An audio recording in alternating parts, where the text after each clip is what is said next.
Hello students, welcome to ज्ञान तृप्ति higher education channel. आज हम पढ़ने वाले हैं बीएससी सेकंड ईयर के जो हमारा चैप्टर चल रहा था थ्योरम से, मीन वैल्यू थ्योरम से। तो सबसे पहले मैंने रोल थ्योरम आपको करवा चुकी हूँ। रोल थ्योरम की डेफिनेशन थी और उसके साथ एक क्वेश्चन और विद उसका ज्योमेट्रिकल रिप्रेजेंटेशन। ठीक है, आज हम करने वाले हैं इसकी मीन वैल्यू थ्योरम्स। तो मीन वैल्यू थ्योरम के सीक्वेंस में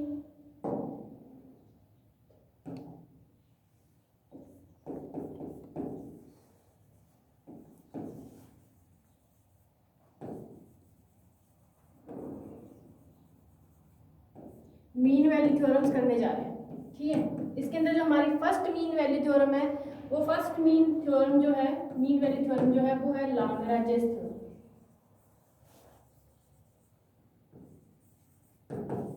लाग्रांज मीन वैल्यू थ्योरम ये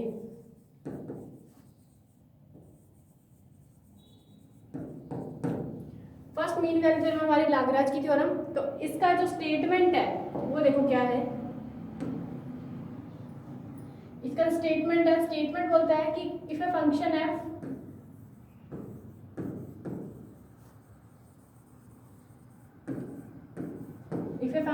is defined in closed interval ab, ठीक है, if a function f is defined in closed interval ab, it's such that it is, अगर कोई function f है वो close interval ab के अंदर डिफाइन इस तरीके से हो कि वह number 1 it is continuous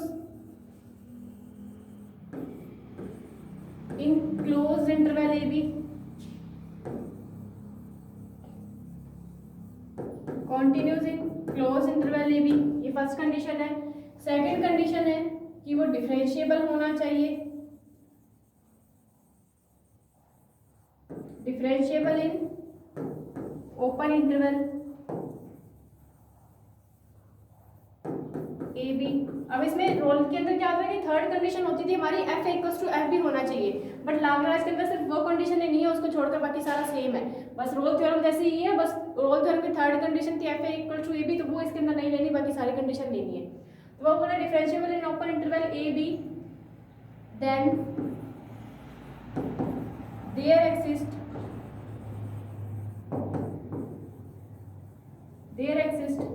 at least one element C belongs to open interval AB, ठीक है।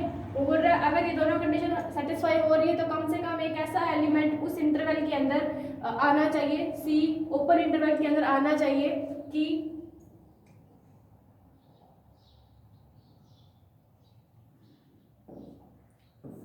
ये जो एफ डैश सी है वो इक्वल में हो जाए F B minus F A upon में बी माइनस ए। ठीक है, ये कंडीशन होती है लाग्रांज की। रोल की क्या थी कि अगर C belongs to A B इस तरीके से बिलोंग करना चाहिए ओपन इंटरवल ए बी से कि एफ डैश सी की वैल्यू जो 0 आनी चाहिए। ठीक है, बट इसके अंदर क्या है कि एफ डैश सी की value F B minus F upon B minus A आनी चाहिए। तो ये किस तरीके से आती है, ये जो वैल्यू है, मैंने रोल थ्योरम के अंदर भी आपको ये करके बताया था कि F dash C equal to 0 कैसे आता है, तो वो मैंने उसके लिए आपको जियोमेट्रिकल रिप्रेजेंटेशन बताया था उसका। तो इसी तरीके से ये वैल्यू कैसे आती है, तो इसके लिए भी मैं आपको एक जियोमेट्रिकल रिप्रेजेंटेशन बताने जा रही हूँ कि ये वैल्यू कैसे निकलती है। तो देखिए,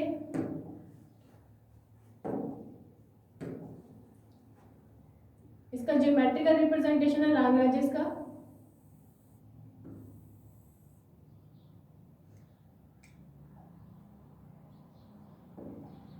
ठीक है,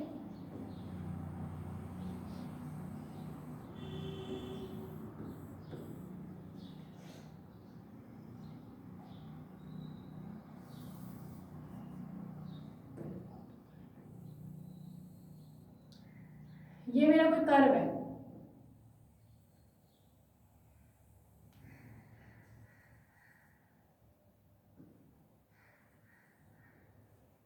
ठीक है, ये इसको थोड़ा और अच्छे से बना लो।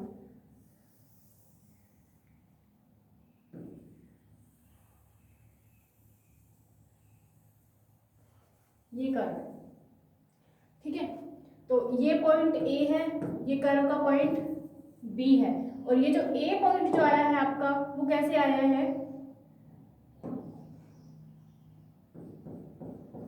ये कोई लाइन के ये कोई पॉइंट ए था, इस पॉइंट ए के ऊपर, ठीक है, ये कर्व का ये पॉइंट मिलता है, ठीक है। इसी तरीके से यहाँ कोई एक point x equals to B के ऊपर ये पॉइंट बी मिल रहा है, ठीक है। और इस पॉइंट ए के ऊपर, ठीक है, इस फंक्शन की वैल्यू क्या हो जाएगी, फंक्शन की वैल्यू हो जाएगी एफ ए, ठीक है। ये हमारा x होता है और ये y होता है, आपको पता होगा, ठीक है। ए पॉइंट के ऊपर फंक्शन की वैल्यू एफ ए मिली और इस बी पॉइंट के ऊपर फंक्शन की वैल्यू क्या मिलेगी, फिर एफ बी मिलेगी, ठीक है। ए पॉइंट के ऊपर फंक्शन की वैल्यू एफ ए और बी पॉइंट पर फंक्शन की वैल्यू क्या मिलेगी, एफ बी मिलेगी। अब देखो कि अगर मैं इन ए और बी के कोऑर्डिनेट निकालना चाहूँ, कोऑर्डिनेट यानी निर्देशांक निकालना चाहूँ, तो आपको पता है निर्देशांक कैसे निकलते हैं, एक्स कोमा वाई की फॉर्म में निकलते हैं, एक्स कोमा वाई की फॉर्म में निकलते हैं, यानी एक्स का कोऑर्डिनेट उधर वाई का। तो सबसे पहले मैं ए के निकालना चाहती हूँ, पॉइंट्स ऑफ ए के पॉइंट्स निकालना चाह रही हूँ, तो इस फॉर्म में निकालूं तो ए के लिए एक्स की वैल्यू कितनी है, ए है, कोमा वाई की वैल्यू कितनी है, ये वाई की वैल्यू क्या है, ए पॉइंट के ऊपर एफ ए, तो यहाँ क्या हो जाएगा F A.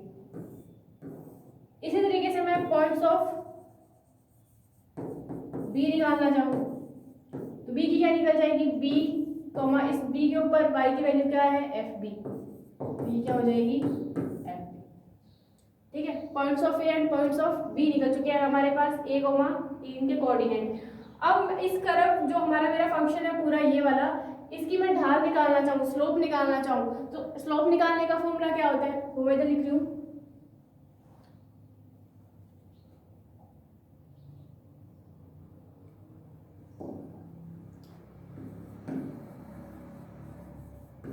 Slope of A B मतलब यहाँ से लेकर पूरा कर्व जो है मेरा उसकी, ठीक है। स्लोप ऑफ ए बी का, जब तुम्हें पता है कि किसी भी कर्व की अगर स्लोप निकालने तो स्लोप का फॉर्मूला होता है सिंपल सा, y2 माइनस y1 अपॉन में x2 माइनस x1 होता है, ठीक है। और इन पॉइंट से निकालूं, अब ए बी के निकालने जा रहे हैं तो बी और ए के पॉइंट्स ही लेंगे, तो ये x1 है, ये y1 है, ये x2 और ये y2 है। तो क्या करेंगे, y2 माइनस y1, तो वहां से क्या आ जाएगा F B minus F A upon में x2 माइनस x1, मतलब b माइनस ए, ठीक है।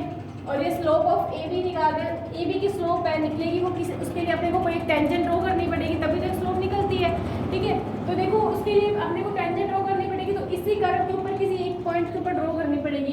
तो कौन से दो पॉइंट्स की, एक तो यहाँ आ सकती है, यहाँ एक जैसे टेंजेंट ड्रॉ कर दी और यहाँ पर पॉइंट सी बड़ा हुआ है, एक यहाँ बन सकती है, यहाँ ये टेंजेंट ड्रॉ कर दी, ठीक है, और ये कोई पॉइंट डी है, इस पे हो सकती है। तो अब ये देखो एक पॉइंट सी और एक पॉइंट डी है, तो मैं मान रही हूँ कि मैंने ये स्लोप निकाली, सी पॉइंट में निकाली, और स्लोप क्या को डेफिनेशन मैं रोल थ्योरम में करवा चुकी थी कि स्लोप का मतलब क्या होता है, डिफरेंशिएबल, और डिफरेंशिएबिलिटी का मतलब क्या होता है कि स्लोप ऑफ अ टेंजेंट, तो डिफरेंशिएबल लिख सकते हैं इसको। और सी पॉइंट की निकाली मैंने टेंजेंट, तो यहाँ पर मैं क्या लिख सकती हूँ, एफ डैश सी लिख सकती हूँ। अब देखो ये जो फॉर्मूला बन चुका है F dash C equals to F B minus F A upon B minus A, ये फॉर्मूला किसका है, ये लाग्रांज का है, ये देखिए नीचे F B minus F A upon B minus A, F dash C equal में, और सी पे मैंने निकाली है स्लोप, तो इसलिए तो ये देखो बिल्कुल बन चुका है। तो ये इसका ज्योमेट्रिकल रिप्रेजेंटेशन है। तो बस इतना सा ही। अब रोल थ्योरम और इसमें क्या डिफरेंस है वो थोड़ा देखो। अगर मैंने इस कर्व को घुमा दिया, इसको मैं घुमा के एकदम स्ट्रेट ले आई इस तरीके से, इन पॉइंट्स को पकड़ के मैंने घुमा दिया, और ये बी पॉइंट एकदम एक इक्वल ले आई इस तरीके से घुमाते घुमाते, और ये ए और बी अगर एक दूसरे के इक्वल आ जाएंगे तो फिर ये जो टेंजेंट्स है वो भी एकदम स्ट्रेट आ जाएंगी, ठीक है। अगर मैंने ए और बी पॉइंट को पकड़ के घुमा दिया, ठीक है, तो ए और बी एक दूसरे के इक्वल आ जाएंगे और ये जो टेंजेंट्स है एकदम स्ट्रेट आ जाएंगे। तो हमारे पास दो कंक्लूजन निकलते हैं। एक तो क्या कि अगर ये घुमाने के बाद ए पॉइंट और बी के इक्वल आ जाएगा, अगर ए बी के इक्वल आता है तो उन पॉइंट्स के ऊपर फंक्शन की वैल्यू इक्वल हो जाएगी, यानी F equals to F B हो जाएगा। थर्ड कंडीशन आ जाएगी रोल की। लास्ट में कंडीशन क्या होती है कि F dash C equal to 0 होना चाहिए। जब मैं इसको घुमाऊंगी तो ये जो टेंजेंट्स ड्रॉ करी है वो भी तो एक दूसरे के इस तरीके से पैरेलल आ जाएंगी, स्ट्रेट हो जाएंगी। टेंजेंट्स जो है वो स्ट्रेट हो जाएंगी। जब वो स्ट्रेट हो जाएंगी तो इस एक्स अक्ष के पैरेलल हो जाएंगी। एक्स अक्ष के पैरेलल हो जाएंगी तो उसके अंदर स्लोप क्या हो जाएगी, जीरो हो जाएगी, यानी F dash C equal to क्या हो जाएगा, जीरो हो जाएगा। बस इतना सा डिफरेंस है लाग्रांज के अंदर और रोल के अंदर कि इनकी टेंजेंट्स के अंदर इनकी पैरेलल नहीं होती है, दूसरा इनके पॉइंट्स इक्वल नहीं होते। ठीक है, तो ये आपका है geometrical representation of Lagrange theorem. ठीक है, उनका फॉर्मूला आपको याद रखना है और उसका स्टेटमेंट याद रखना है कि क्या था। अब करते हैं इस पे एक क्वेश्चन।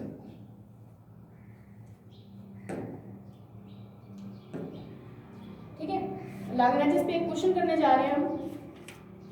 क्वेश्चन आपको एक फंक्शन दे रखा है, प्रॉब्लम है लाग्रांज की। फंक्शन दे रखा है F X equal to L X square plus M X plus N. ठीक है, ये फंक्शन दे रखा है और इंटरवल आपको दे रखा है क्लोज इंटरवल ए बी। ठीक है, अपने को इंटरवल दे रखा है क्लोज इंटरवल ए बी। ठीक है, then verify Lagrange mean value theorem. ठीक है, हमें क्या करना है, लाग्रांज मीन वैल्यू थ्योरम को वेरीफाई करना है, मतलब वेरीफाई करना है, उसके सारे के सारे कंडीशन सेटिस्फाई करवा के एक पॉइंट सी ऐसा निकालना है जो उसी ओपन इंटरवल ए बी से बिलोंग कर रहा हो। ठीक है, अब इसको देखो सेटिस्फाई कैसे करते हैं। सबसे पहले हमारा फर्स्ट पॉइंट देखना है इसके सॉल्यूशन के अंदर।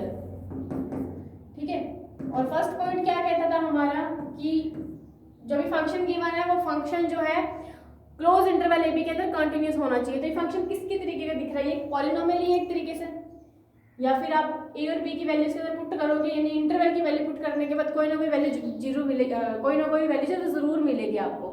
ठीक है, इनफाइनाइट नहीं मिलेगी। इसका मतलब क्या है कि एफ एक्स एग्जिस्ट कर रहा है, इसका मतलब फंक्शन कॉन्टिन्यूस है। तो यहाँ पे लिख देंगे given function F x is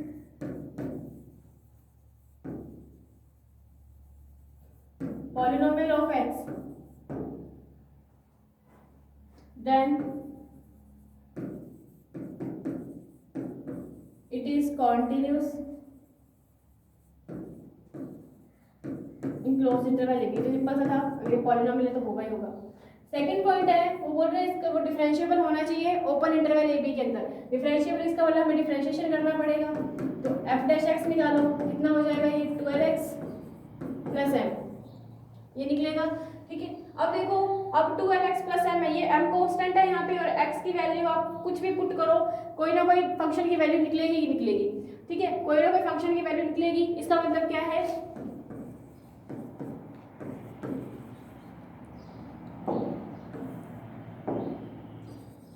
it is exist for all x belongs to A B. ठीक है, it is exist for all x belongs to A B, यानी ये जो फंक्शन है वो उस इंटरवल की सारी वैल्यू के लिए एक्सिस्ट कर रहा है, मतलब कोई ना कोई वैल्यू इसमें मिल रही है। इसका मतलब क्या हो जाएगा,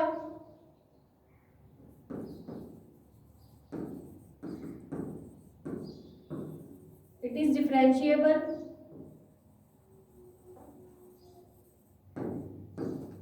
इन ओपन इंटरवल ए, मतलब इनफाइनाइट नहीं मिलना चाहिए, बाकी कुछ भी आ सकती है। अब यहाँ से वैल्यू पुट करने पर इनफाइनाइट तो मिलेगा कि ए और बी के अंदर हमें फिर से कोई पॉलिनोमियल मिल जाएगा। ठीक है, इसका मतलब क्या हो जाएगा कि ये एक डिफरेंशिएबल फंक्शन है। ठीक है, थर्ड कंडीशन क्या होती है इसकी, थर्ड कंडीशन तो होती नहीं है, दो कंडीशन सेटिस्फाई होने के बाद वो बोल रहा है कि कोई एक ऐसा पॉइंट सी एक्सिस्ट करना चाहिए कि वो कंडीशन लगने के बाद सी पॉइंट ओपन इंटरवल के बीच में आना चाहिए। तो यहाँ पे हम लिख देंगे if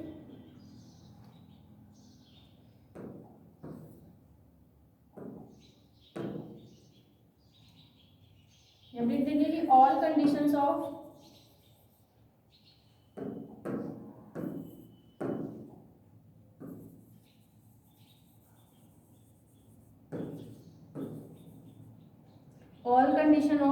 Lagrange's mean value theorem is satisfied। ठीक है, अगर ये सेटिस्फाइड हो रही है देयर एक्सिस्ट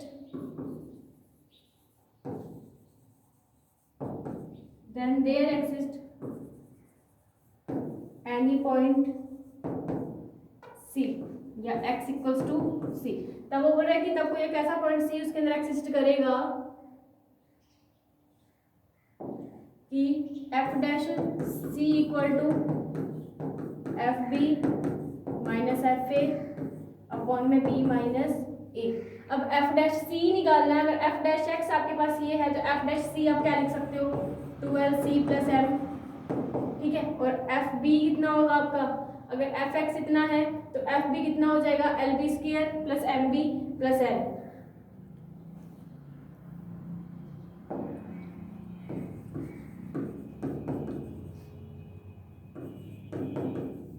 ये होगा, ठीक है।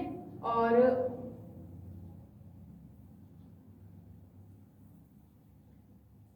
इसी तरीके से माइनस के अंदर एफ ए, तो एफ क्या ए क्या हो जाएगा L square plus M A plus L और अपॉन में बी माइनस ए, ठीक है। और इधर इसको ओपन करोगे तो ये सारे साइन क्या हो जाएंगे माइनस के हो जाएंगे,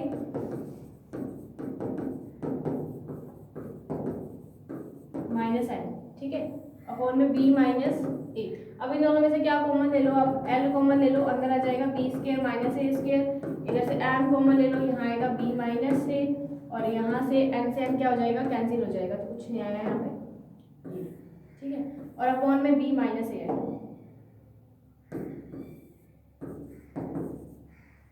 अपॉन में क्या है बी माइनस ए बड़ा हुआ है। इसको और आप सेटिस्फाई करो,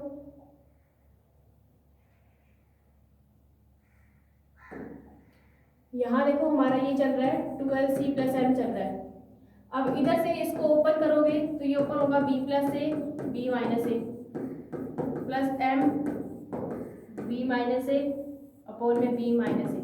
ऊपर से कॉमन आ रहा है b माइनस ए तो उसको बाहर ले लो, अंदर बच जाएगा l b प्लस ए प्लस एम और अपॉन में b माइनस ए, ये हो जाएगा इससे कैंसिल, ठीक है। इधर बचेगा l b प्लस ए प्लस एम और इधर चल रहा है आपका 12c प्लस एम। हमें वैल्यू किसकी चाहिए, हमें वैल्यू चाहिए c की, ठीक है, हमें वैल्यू किसकी चाहिए c की। तो देखो इस एम से ये एम कैंसिल हो गया, इधर बचा 12c equals to L B plus A, फिर एल से एल कैंसिल, तो c क्या आ गया आपके पास a प्लस बी बाय 2, ठीक है। तो c आ गया आपके पास a प्लस बी बाई 2। अब देखो ये प्लस बी बाई 2 है, ये a और b का क्या है समांतर माध्य है, ठीक है। इस तरीके से होता है a और b, तो a और b का समांतर माध्य मतलब इनके बीच में कहीं पे एक्सिस्ट करेगा, तो आप लिख देंगे हैंस c एक्सिस्ट इन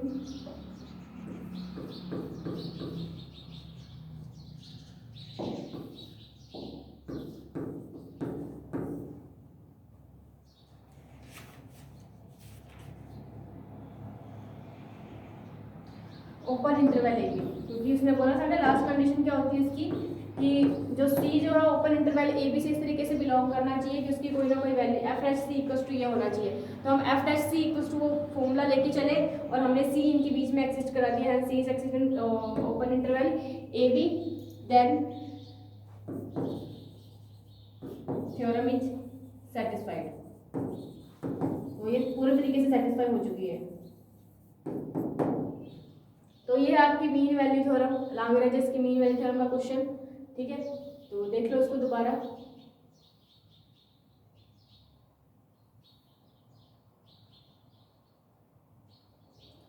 ठीक है। आपको फंक्शन गिवन था L X square plus M X plus N करके, ठीक है, उसको वेरीफाई करना था कि लाग्रेंज मीन वैल्यू थ्योरम इसमें वेरीफाई हो रही है।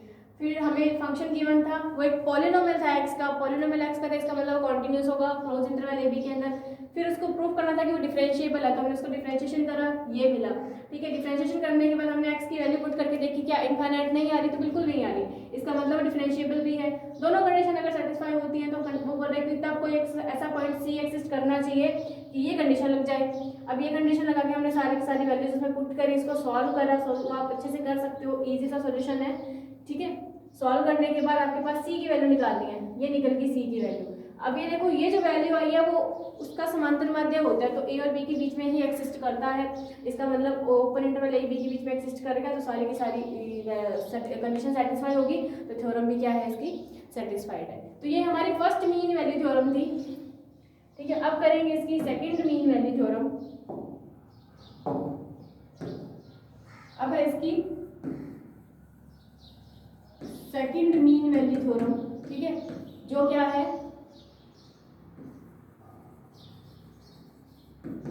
कोचीज मीन वैल्यू थ्योरम। जो क्या है, कोचीज मीन वैल्यू थ्योरम है। अब इसका स्टेटमेंट क्या है वो देखिए। स्टेटमेंट है इफ टू फंक्शन, इसमें कोचीज के अंदर आपको टू फंक्शन लेने होते हैं। तो if two function F and G are defined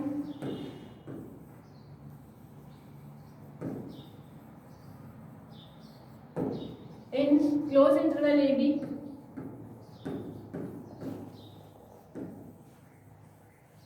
are such that both are, मतलब बोले इस तरीके से दो फंक्शन है एफ और जी, वो इस तरीके से डिफाइन होने चाहिए क्लोज इंटरवल ए बी के अंदर कि दोनों के दोनों, फर्स्ट कंडीशन है continuous in close interval A B. ठीक है, सेकंड है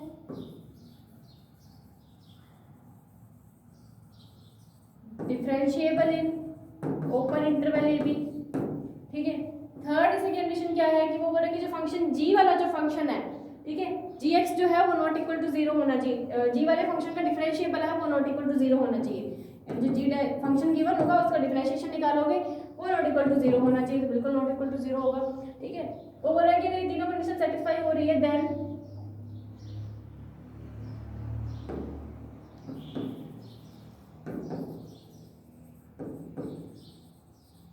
then there exists at least one point C belongs to open interval AB such that f dash C upon में G dash C equals to FB minus FA upon में GB minus GA होना चाहिए। GB minus GA होना चाहिए। तो F dash C upon में G dash C, और ये कंडीशन कोचीज की है। ठीक है, ये तीन कंडीशन लगने की लग रही हैं, तो आपको ये काम करना है और एक पॉइंट C निकालना है जो ओपन इंटरवल AB से बिलोंग कर रहा है। तो ये कंडीशन है, दो फंक्शन लेने हैं, दोनों के दोनों कॉन्टिन्यूस होने चाहिए क्लोज इंटरवल के अंदर, डिफरेंशिएबल होने चाहिए ओपन इंटरवल के अंदर, और जो G फंक्शन है, ठीक है, G फंक्शन जो है, जो दूसरा फंक्शन आपको गिवन होगा उसका डिफरेंशिएशन जो है वो नॉट इक्वल टू जीरो होना चाहिए। अगर वो पूरा तीनों कंडीशन सेटिस्फाई हो रही हैं तब कोई एक ऐसा पॉइंट C जो है ओपन इंटरवल AB से बिलोंग करना चाहिए कि ये कंडीशन लग जाए। ठीक है, तो ये कंडीशन आपको लेके चल रही है, C पॉइंट के बीच में कहीं ना कहीं पे आपको एक्सिस्ट करवाना होता है। ठीक है, तो ये था। अब इस पे अब कोचीज पे आप एक क्वेश्चन लेते हैं, इसको कोई ज्योमेट्रिकल रिप्रेजेंट इतना खास नहीं है ना, पूछा जाता है, जो पूछा जाता है मैं आपको करवा चुकी हूँ। अब इसकी प्रॉब्लम लेते हैं।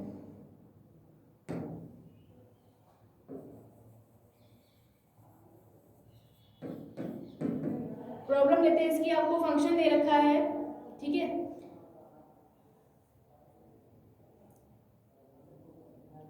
फंक्शन दे रखा है f(x) इक्वल्स टू एक्स की स्क्वायर, ये आपका पहला फंक्शन है, और दूसरा फंक्शन आपको दे रखा है x।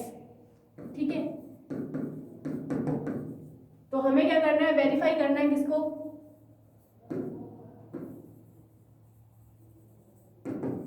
कोचीज मीन वैल्यू थ्योरम को वेरीफाई करना है। ठीक है, अब देखो इसको वेरीफाई करने के लिए भाई तीन कंडीशन लगनी चाहिए हमारे पास। ठीक है, तो तीनों कंडीशन करने के लिए पहले का तो वो क्या होना चाहिए, continuous in close interval A B होना चाहिए। तो दोनों के दोनों फंक्शन जो है वो देखो x के अंदर है। ठीक है, अगर वो दोनों के दोनों क्या है, x के अंदर है, और वो बोल रहे हैं कि क्लोज इंटरवल ए बी ही हमें दे रखा है, इंटरवल आपको ए बी दे रखा है, कोई चक्कर नहीं है इसका, क्लोज इंटरवल ए बी ही है। ठीक है, तो दोनों के दोनों फंक्शन है वो पॉलिनोमियल है, पॉलिनोमियल है तो वो कॉन्टिन्यूस होंगे। ठीक है, फिर हमें बता रहे हैं कि वो डिफरेंशिएबल है, तो डिफरेंशिएबल निकालो, इसका डिफरेंशिएशन करोगे 2x निकलेगा, उसका करोगे तो 1 निकलेगा। वो कांस्टेंट है, वो फिर से 2x के यानी x के अंदर कोई ना कोई वैल्यू है, ये पॉलिनोमियल है, इसका मतलब ये भी डिफरेंशिएबल होगा, वो कांस्टेंट है तो वो भी डिफरेंशिएबल होगा। ठीक है, तो उधर डिफरेंशिएशन भी हो गया। थर्ड कंडीशन है कि उसका जो डिफरेंशिएशन है वो नॉट इक्वल टू 0 होना चाहिए। तो अब g डैश x देखो क्या निकलेगा हमारा, वो क्या आएगा, 1 आएगा। इसका मतलब ये नॉट इक्वल टू 0 है। अगर ये नॉट इक्वल टू 0 है, इसका मतलब ये कंडीशन भी सेटिस्फाई हो रही है। तीनों कंडीशन सेटिस्फाई हो जाएगी, वो बोल रहे फिर कोई एक ऐसा पॉइंट सी एग्जिस्ट करना चाहिए कि वो फॉर्मूला लग जाए। हम डायरेक्ट फॉर्मूले पे आते हैं इसके। ठीक है, वो क्या होता है, कोची सीक्वेंस वाला फॉर्मूला क्या कहता है, हमें सॉल्यूशन के अंदर करते हैं हम इसके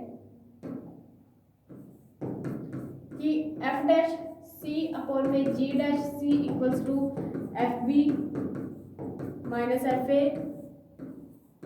अपॉन में जी बी माइनस जी ए होना चाहिए। और अगर ये है तभी कोई point C open interval A B से बिलोंग करेगा। तो हमें सबसे पहले ये पॉइंट्स निकालने हैं। ठीक है, तो सबसे पहले ये एफ ए एफ बी और जी ए जी बी निकाल लेते हैं। तो एफ ए एफ बी देखो क्या निकलेगा, एफ ए होगा ए की स्क्वायर,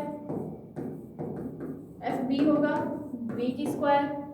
ठीक है, एफ डैश सी निकालना है, तो एफ डैश एक्स अगर होगा 2x, एफ डैश सी क्या हो जाएगा 2c। इसी तरीके से जी ए निकालना है, तो जी ए तो ए होगा, जी बी क्या हो जाएगा बी हो जाएगा, और एफ डैश जी डैश सी करोगे या जी डैश एक्स करो 1 ही आना है। ठीक है, तो जी डैश सी आपके पास क्या है 1 है। अब ये सारी की सारी वैल्यू इसके अंदर पुट कर दो आप। ठीक है, जब इसके अंदर वैल्यू पुट करेंगे तो एफ डैश सी क्या है हमारे पास 2c अपॉन में जी डैश सी 1 है, F B minus F A करना है तो B square minus A square upon में जी बी माइनस जी ए, मतलब बी माइनस ए। इसको और सेटिस्फाई करवाना हो इसको सॉल्व करो, ये ऊपर हो जाएगा B plus A B minus A upon में बी माइनस ए, तो ये तो कैंसिल।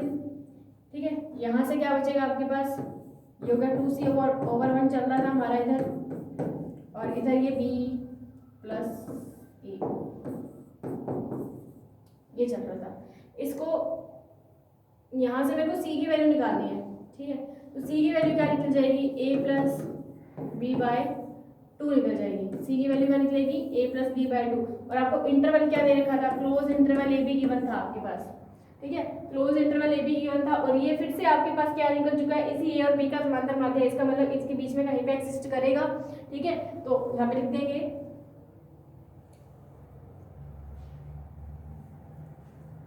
कि सी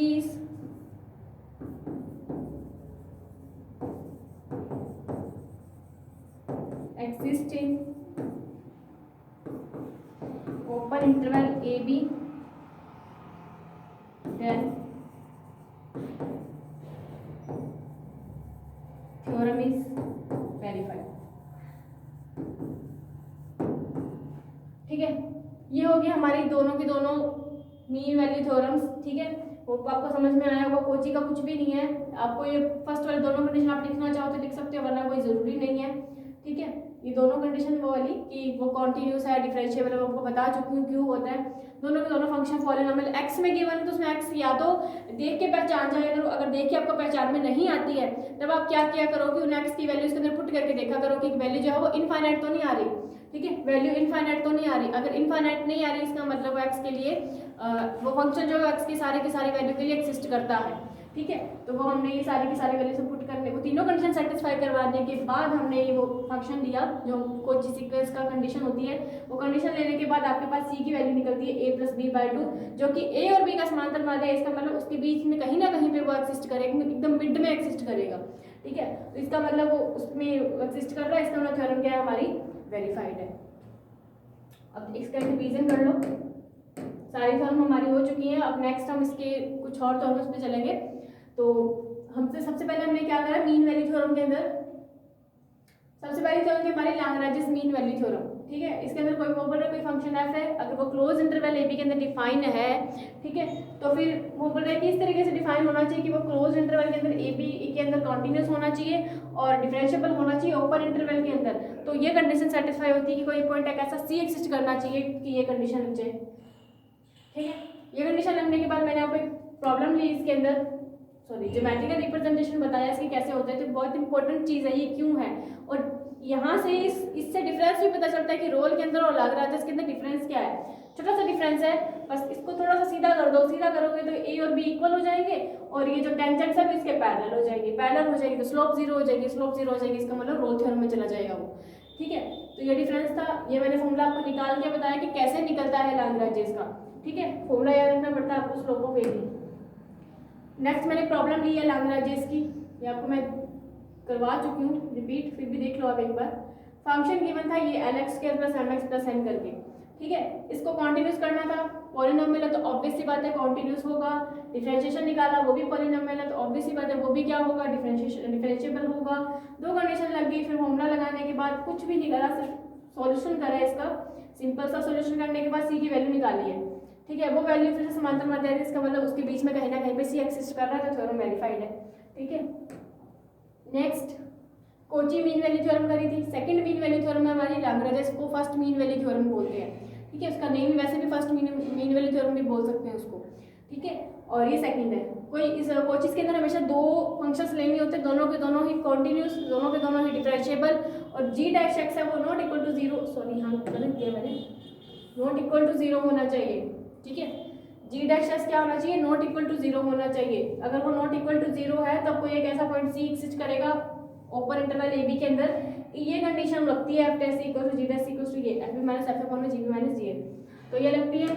फिर हमने एक क्वेश्चन लिया कोचिस पे। ठीक है, इसको मैंने प्रॉपर कॉन्टिन्यूस वगैरह नहीं लिखा है, आप चाहो तो लिख सकते हो कि हम यहाँ पे लिख देंगे कि if f function f and g are two polynomial of x, ठीक है, then it is continuous in close interval A B. ठीक है, और डिफरेंशिएबल के लिए इसका डिफरेंशिएशन कर दोगे, इसका करोगे 2x, उसका करोगे 1, तो वो कांस्टेंट है, डिफरेंशिएबल होगा, वो 2x है x के अंदर, इसका मतलब वो भी डिफरेंशिएबल होगा। फिर g' का नॉट इक्वल टू जीरो होना चाहिए, g' निकालते हैं तो 1 आता है जो कि नॉट इक्वल टू जीरो है, इसका मतलब क्या हो जाएगा कि वो तीसरी कंडीशन भी सेटिस्फाई हो रही है। वो सेटिस्फाई होने के बाद या आपको कंडीशन लगानी है और सी पॉइंट निकालना है जो उसी ओपन इंटरवल के अंदर बिलोंग करे। तो हमने a + b/2 निकाला जो कि इसका समांतर माध्य है और इसके एकदम मिड में एक्सिस्ट करता है, तो इसका मतलब सी पॉइंट उसमें एक्सिस्ट कर रहा है और थ्योरम फिर से वेरीफाइड होती है वो चीज़। ठीक है, तो ये थी हमारी मीन वैल्यू थ्योरम आज का टॉपिक। ठीक है, अब नेक्स्ट लेक्चर में हम इसके बारे में डिस्कस करेंगे, इसका कुछ थ्योरम्स है और बहुत इंपॉर्टेंट चैप्टर है जो नेक्स्ट में करवाने जा रहे हूँ। नेक्स्ट लेक्चर में डिस्कस करेंगे टेलर्स थ्योरम के बारे में। टेलर थ्योरम दो तरीके से है, 1 वेरिएबल के लिए भी है, 2 वेरिएबल के लिए भी, पर हम यहाँ पे इसके 2 वेरिएबल की मैं आपको स्टेटमेंट करवाऊंगी, प्रूफ करवाऊंगी, बहुत अच्छे से करनी है आपको और आगे की क्लासेस में भी बहुत काम आने वाली है। ठीक है, तो बाकी करते हैं नेक्स्ट वीडियो के अंदर। Thanks for watching.